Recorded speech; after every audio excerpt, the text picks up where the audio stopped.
what you recommend small businesses do, because certainly this is a tough economic time. Sure, sure. So, anytime you're ready. You want to just take it away? Yeah, take it away. Okay. Well, the technology is called the 7 stages of small business success. And what I'll do is I'll highlight each of the stages and I'll give you a tip for what a small business owner can do during this time. And actually, I shouldn't just say small business owner because it's relevant to anyone who runs a small to medium or large size business, as well as anyone who might manage, who might be an employee yet manages a division or a part of their company. They should treat their job like a business and run it essentially the same way. So the 7 stages starts with the strategic planning stage. You know, this is during the economic times that we're in, it's the vision and passion of the owner that will drive them through this time. It's the energy and the enthusiasm of the owner that will take them through any rough patches. And we're in a rough patch. So this will be first and foremost, it's their biggest asset, is their enthusiasm, their energy for what they do, their passion, their vision. Stage 2 is called the stage 2 is called the specialty stage. Okay? Specialty stage here, you know, we say a job is born because you're the chief cook and bottle washer, you're doing everything, you know. If you stop, the business stops.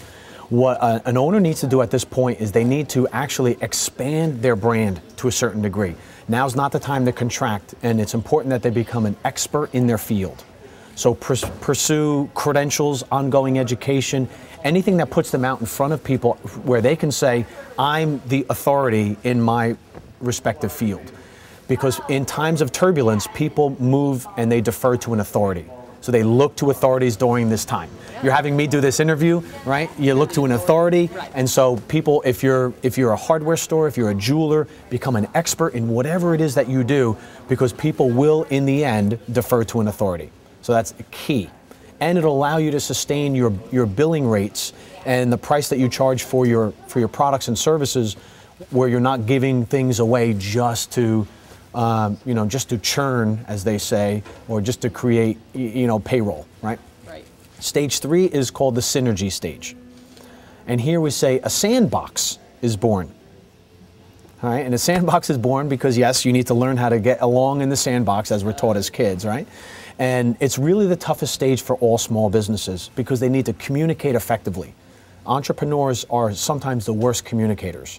They are very task-oriented people that get things done, and they're all of a sudden find themselves in management. So what they need to do is communicate well, empower and enable the people around them that buy into the vision and are allowed to show initiative in their job. So it's very, very important to continue to empower people during this time, not reel it back in and micromanage. That's counterproductive during this time. Empowerment, giving them more flexibility almost. Right, flexibility to think on their own, to take a risk.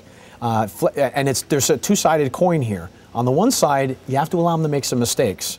But on the other side, which is harder for an entrepreneur, is they will more than likely outperform the owner in certain areas. The owner has to allow them to outperform them. It's very common, we see it all the time, where the worst position you can be in is the job of a sales manager who outperforms the boss. The boss will usually eliminate the sales manager.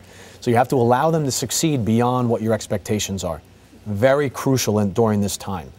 Because there's a lot of flexibility, there's a lot of turmoil right now, and by the owner allowing them to take advantage of it, they will perform well. So allow them to do that. Let's say your team is all gelled together, they're making it through this time. You have stage 4 now, where we say a true business is born. Right? Now it's the system stage. So we have the system stage where the true business is born. A true business is born now because you're allowing them to work within rules, regulations, policies, and procedures, and the day-to-day activities are very, very well defined. And there's 2 sets of systems. There's what we call the no systems, which is if no customers show up, there's still certain things that have to be done. So we're here in a hotel. If no customers check in, someone still has to light the fireplace, clean the rugs, man the front door in case someone comes. Those are things that have to happen no matter what. Then there's the yes systems, which are what happens if someone shows up? How do we fulfill the order? What do we do? You have a systematic way that you do business, right? If there were no news stories in a day, which I know is hard to imagine, there would be certain things you would still need to do. If it was a news day, as it always is, there's a certain other way that you operate. You need to perfect that, and you need to focus on those systems. So if you find yourself as you're a stage 4 business or you're working on your systems, now's the time to drill it down even more. So now you have stage 5, which we call the sustainability stage. And here's where we say a franchise is born. So and a franchise means you've perfected those systems. You've really worked on them to the point that you know you're a stage 5 company when you're being complimented for something other than your product or service. And how that works is you can buy a certain motorcycle and people think they're buying an image, right? You can go to a certain coffee shop and they think they're getting an experience, not just a cup of coffee. That tells you that they're stage 5 because they're being complimented. Their systems are so good that people actually come for that consistent experience over and over again. Right? These are all, no matter where your company is, these are all vital during this time. But if you find that one of these things resonates more than the other, this is where you hone in on, especially during this time. Now, let's say the systems are all running well, you think you're a franchise, things are going well. Now you go to what's called the saleability stage. And this is where you can maximize the sales potential of your company. A lot of companies will think of selling during this time, just to get out or things aren't going so well. You can sell a company at any time, but you can't always get the maximum value for it. What you need to get maximum value is a good management team that are looking over the main functions of the business, so the owner is not. So the owner is like the keeper of the vision, right? And it's the managers, the vice presidents, if you're large enough, the directors, those sorts of people that are really overseeing the day-to-day operations and making sure that those functions are working well. When you do that and you are producing cash profitability on a regular basis, you have maximized your saleability. And we say an asset is born at that time, right? So if you're thinking of selling and you don't, and if people would want you to come with the sale of the business, you're really not ready to sell. It's time to revisit. You won't get the maximum amount and you'll end up giving away your business for pennies on the dollar. If you want to get close to $1 on a dollar or more, then you don't have to be the person that they have to buy. Let them buy the business. The owner can go their separate way and it's still valuable. That's when you know you're saleable. Stage 7, the last one, is called succession. And that's where we say a legacy is born. And in stage 7, that's when you want to pass your business off to the next generation. It's when you might want to give a certain part of your business to a charity and you need to appoint a trustee to run things. You know your stage 7 when you can fire yourself as the last person, and when you do, the value of the business actually rises. Right? And you don't have to be a big company for that. In the book, I write about a little ice cream shop in my hometown. That's a 3rd-generation family-owned business. 1 location, 4 employees, and no one cares about the owner. You know, they just care that they open the doors and they give a great experience and a great ice cream cone, right?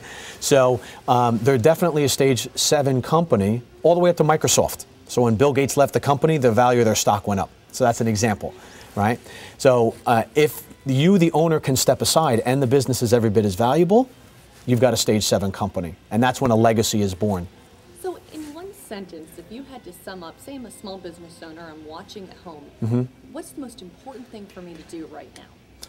Most important thing to do right now is stop what you're doing, go back and revisit the reason why you got into business.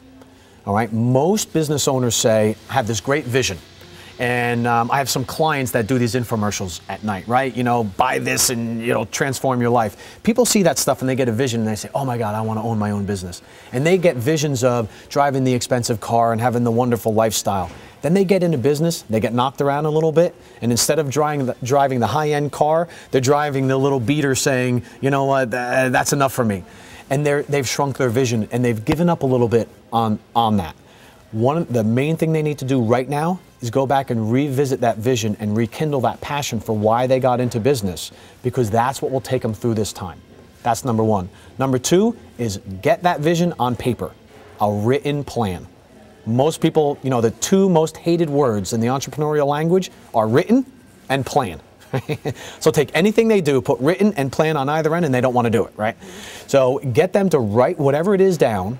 And if they have their vision, they write it down. They can now take something to people that can help them achieve that vision. And they say, here's where I want to go. Here's my plan. Can you help me get there? And they will find people that will be willing to help them to get there. But right now, during this time, it's all about vision. It's all about writing it down and then share it with whoever can help you get there. That's the key during a time like this.